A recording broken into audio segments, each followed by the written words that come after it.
Jujutsu Kaisen Season 2 is a flop. That is what people are now saying with this information that came out earlier this morning, and so let's just dive headfirst into that, and let's see if this is really considered a flop, or if this is people's overreaction, or if there is concern here going forward with JJK's overall sales, or is this normal? Is this the standard amount of sales? So basically, to give some clarification here, early on, when Volume 1 and Volume 2 of JJK Season 2 came out, it had over 20,000 sales. For instance, Volume 1 alone sold 26,000 copies in its first week. In comparison to Volume 3, it sold 10,000 copies, almost 11,000 copies within its first week. That's a significant drop. That's like a 15, almost 16K drop in terms of BD sales. And if we go down here, there is clarification that Volume 2 as well basically was also around the exact same, around 25,000, 24,000, around in there. So once again, for confirmation, there was a 16,000 to 15,000 volume sell drop from Volume 2 to Volume 3, which that is significant. That is over half of sales just dropped off the deep end, and the question is, why? So for those that are unaware, why is there a Volume 1, Volume 2, Volume 3? What really is that? Japan packages their Blu-rays and DVDs very differently. As someone that has actually purchased, like, Blu-rays and DVDs from Japan, I didn't realize how they did it until I did that, and how just outrageously expensive it was. But most of the time, when there is a series, they get split off into 3 episodes per disc. So, for instance, JJK Season 2 Volume 1 would only have Episode 1, 2, or 3, or maybe Episode 1 or 2. It just depends. But basically, normally, there's only 3 episodes that are on a disc per time, and that's it. Or sometimes even 2. So, you gotta imagine, Volume 1 and 2 sold basically that much, with just only releasing 2, maybe 3 episodes on each disc. And we know Volume 2 of JJK Season 2 concluded the hidden inventory arc, aka with Toji and Gojo and all that type of stuff. You know, it ended that with Volume 2. So, Volume 3 sells here. This is the start of Shibuya. Basically, when we get the whole, Mahito versus Mekimaru, to the grasshopper fight with Yuji, all that type of stuff. That's the beginning of Shibuya. That's what this volume covers. And the fact that it dropped off the deep end to, let's be honest, one of the most hyped up arcs is just like, yikes. That's a big, warning sign, red flag, just seeing the drop of sales. And the episodes containing within it, though, could lead to some reasons why people didn't buy it. For instance, we gotta look at the cold, hard facts, okay? When it comes to JJK, especially I think in Japan and the fangirls and the fanboys, people love Gojo. People love Toji. That's the truth. And I believe Gojo actually was on the cover volume of Volume 1. I don't know who was on Volume 2 of it, but I would assume it might have been Toji or something. So basically, you have like, the whole stuff with Geto, you have Gojo, you have Toji. They're clearly going to make a lot of bank because there's huge fanboy fangirls of the character. And I feel like that's one of the big driving factors. Like even, we have an actual post here that explains this is what it looks like, and so a lot of people that were collectors would buy the first volume just to get this image because they wanted to put it next to their other Gojo related merchandise. That's just what collectors do. So when you think about it like that, it makes a lot of sense why people bought Volume 1 and Volume 2 so much, is just because they wanted it a part of their collection. So we fast forward to Volume 3. It no longer really has a huge spotlight on Gojo or Toji or, Geto, anything like that. It's focusing on Yuji and new, our old cast of characters, and so it makes a lot of sense. It's pretty much implying that Gojo and the characters surrounding him are what sell. They make a lot of profit, while in reality, the other characters like Yuji and them just don't really sell merchandise as well. It definitely is an indicator that Gojo is a moneymaker. I really do believe that. But anyways, let's back off that for a second, and let's just talk about actually if this is good or bad. So, it sold 10,000 copies, almost 11,000 in its first week. This is Blu-ray and DVD sales combined.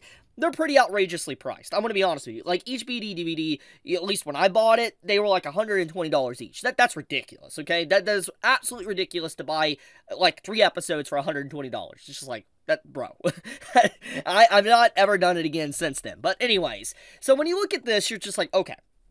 How's this comparison to other series? So we need to go back to Boi The Rock. This came out 8 months ago, and I talked about this in a separate video a long time ago, but Boi The Rock was something that made a lot of waves and came out of nowhere. It literally came out of nowhere and just started making records and sold extremely well that it made memes. People were memeing it towards Chainsaw Man because it outperformed Chainsaw Man, when it was very clear that Boi just didn't have any preparation or hype towards it until it fully came out, and then people were like, holy crap, this is a good show. So it's just like Boi was selling very well, and at the time, these sales, like 18,000 to 20,000 sales, etc., was legitimately crazy for Boi. It's just like, my god, like, it sold crazy. There's actually a volume list sales here that shows how volumes were doing, like volume 1 to 2, 3, 4, and all that in terms of sales. So, and it also shows the DVD sales on the side of it. So, it's clear that Boi was hitting around the 14, no, well, actually more than that. It was hitting around the 16K plus mark for each volume sell. I don't know if all of its volumes sold even more than that, but the point is that Boi was averaging around 16K plus per volume sell, and it's being packaged in the exact same way, like 3 to 2 episodes per package. So that we can assume is enormous in terms of sales. Now we go over to Demon Slayer. This is Demon Slayer with its Swordsmith Village arc. This was volume 2, which sold 13,000 copies. Now let's just be completely blunt here. Demon Slayer is popular, okay? You say whatever you want, you can hate the series, whatever. You can be jealous, envious, whatever. Demon Slayer is popular, okay? Just get over it. That's just how it is. That's the truth.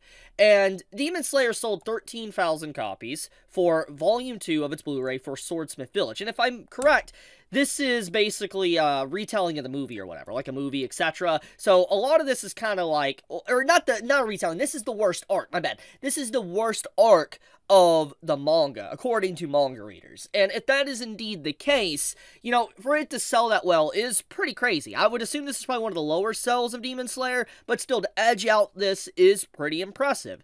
Now, going back into JJK, we go back to the sales here with 26,000 copies sold. It's clear there's a lot of hype generated around JJK. A lot of people love the series, but the question is, how is this stack up to other things? So we gotta look at sales here. So we're gonna go back to October. This is October, 23rd to 29th in terms of the top 10 weekly anime Blu-ray and DVD sales. And as you can see here, you can kind of see the numbers here, like 5,000 copies, 2,000 copies, 4,000, Oshinoko with 5,000 copies. You kind of see this. And this is from the Oricon chart, FYI, but you see 19,000 copies for Gridman, like, holy crap, that's insane. But so only half of the top 10 break over 5,000, and even then, it gets nowhere near where, JJK Volume 3 sales are. For instance, JJK Volume 3, which is the recent news that came out this morning, sold almost 11,000 copies. So it straight up doubled everything from, like, these copies here, like most of the copies. It would be in the top 10. So it's effectively doing very well. But let's go to the next week. So if we go after this week, we see this. So we can see JJK Volume 2 here. Here's the copies it kind of sold here within, I'm assuming, its first week just from Oricon's chart. So that's pretty good. Once again, if we're averaging, that's exactly what it really did sell in the first week with its Blu-ray sales. This isn't counting DVD sales, FYI, as you can see here. We can assume there's like 20,000 something copies right in here. So, yeah, it really 100% was a, 10,000 to 15,000 drop-off of terms of sales. But anyways, looking at these other sales here, you can see that, once again, a lot of the stuff really struggles to even reach 10K. Most of the stuff here.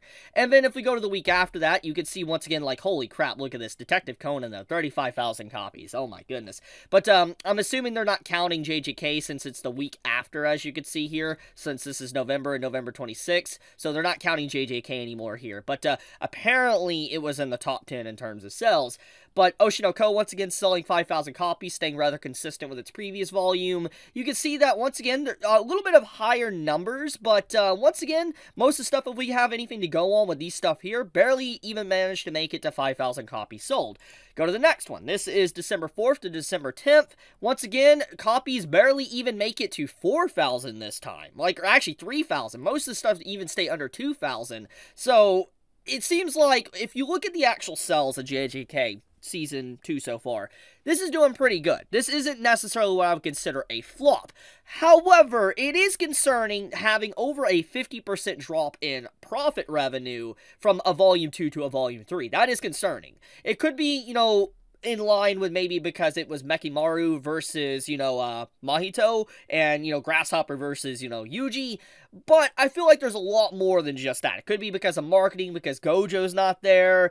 It could be a variety of things. But it is something very interesting, and I wanted to talk about that because I saw a lot of people calling, JJK a flop now, which I wouldn't consider it. But I do see why there's concern. I can definitely see why there is concern there when it drops that drastically. That's actually a legitimately insane drop.